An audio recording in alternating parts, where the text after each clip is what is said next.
This past week, it was just another bloody weekend in America's sick and twisted shooting gallery.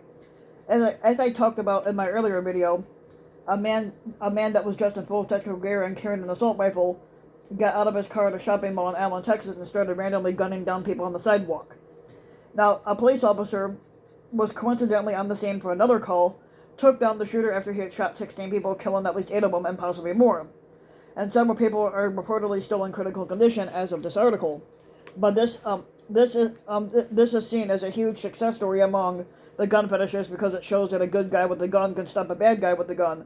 But with only 12.5 casualties, it's what we call good news these days.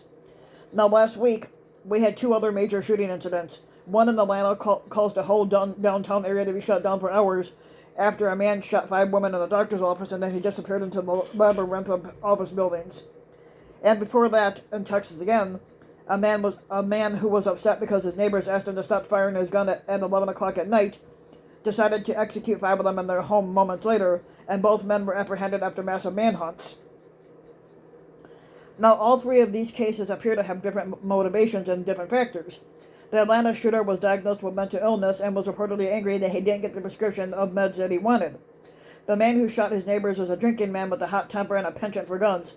We don't know for sure what motivated the mall shooter, but the Texas authorities are refusing to brief the public about virtually anything to do with this mass killing for some reason. But according to Rolling Stone and other media reports, it appears the shooter is a white supremacist and spouts Nazi views.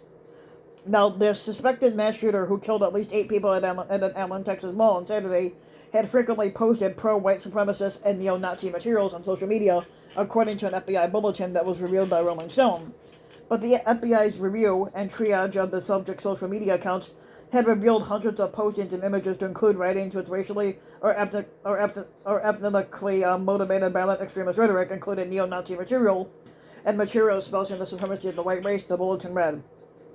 Now, Rolling Stone also reported that according to an internal email, investigators believe that the white supremacist shooter is a neo-Nazi and an incel. And yes, even though he is Hispanic and his last name is that, it means nothing despite the right-wing commentators' insistence otherwise. 2 of the most famous white supremacists in the country are a Nazi named Nick Fuentes and a proud prick member named Enrico Tarrio. In other words, this particular mass shooter appears to be another right-wing terrorist, but we don't have official confirmation of that because Texas authorities aren't bothering to brief anyone on the matter. So we have 3 mass shooters in the course of a week who seem to be motivated to kill a large number of people for a variety of different reasons. According to Republican pollsters and politicians, the common thread is that the mental illness is causing all this bloodshed, or it's an act of God and there's nothing that we can do about it, which there is no God. But here's one Texas legislator making both claims simultaneously. Representative Keith Self had said,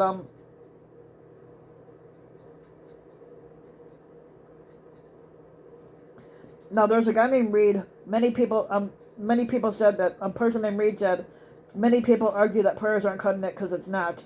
And Keith Self says that, well, those are people that don't believe in an almighty God who is absolutely in control of our lives. No, there isn't. The governor of Texas, as he is, won't do after every after every mass shooting that takes place in his state, and he also claims that the real problem is mental illness, which is why we really need to do something about this.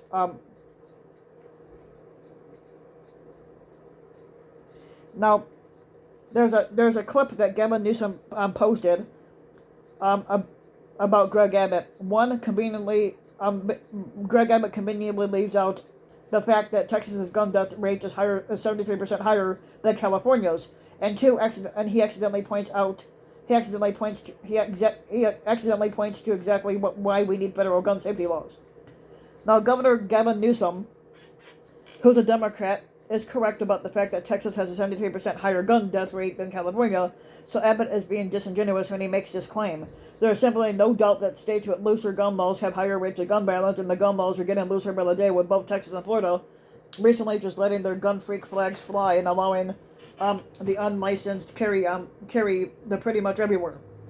As it so happens, Texas also has a very high rate of mental health of mental illness and the lowest rate of access to mental health care in the country, so he needs to stop cutting mental health services in the state if he wants to have any credibility on this issue at all. So we go over this every time that there is a mass shooting, but it's apparently necessary.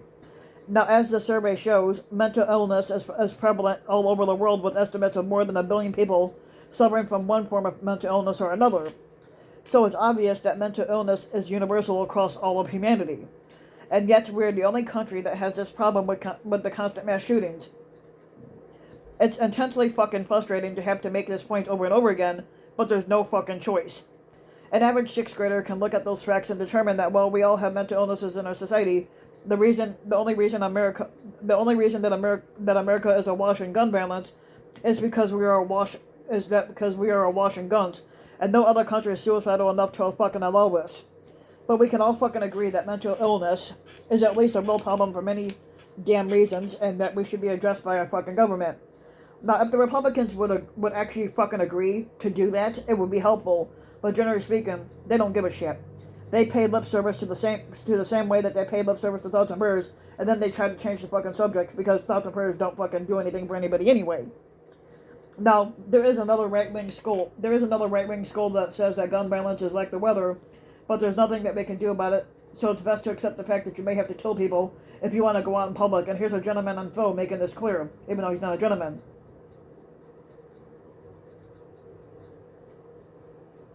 And basically it says, Foe's advice for life in America: have a plan to kill everyone that you fucking meet. Oh, and don't say anything that might set someone off. Maybe it would be best not to talk to anyone. They could be having a bad day and they might have an AR-15 in their car, and then you have to pull yours out. And the whole day will be fucking ruined. And to hell with all the carnage that's gonna happen. That's a little goddamn extreme even for Republicans, but it really isn't that far off from the common cry for hardening soft targets, which basically means turning our entire society into armed camps with all public places under guard. Doors locked and people with weapons and body armor, civilian and government alike, as if we're all supposed to live as if we were in a war zone ready to shoot at the first sign of danger, and here's what the fuck that would look like. Now, they're right about one thing. The sickness in this vision isn't the guns themselves. It's that those are just mechanical objects. The poison that's killing us is gun culture. These gun fetishes are prescribing a dystopian future, also that they can own the lethal weapons that are perpetuating the violence from which they claim that they need to defend. And you don't need a fucking AR-15 to defend yourself. You could just get a regular random gun, like a pistol or like a Glock, and you're still able to defend yourself with that. You don't fucking need a goddamn AR-15, which is a military-style weapon, to fucking defend yourself.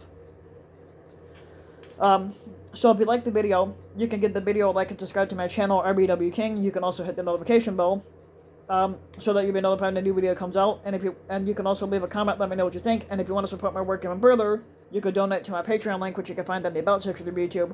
And for just a little as a few bucks a month, or video, your donation can help go a long way. And thanks for listening.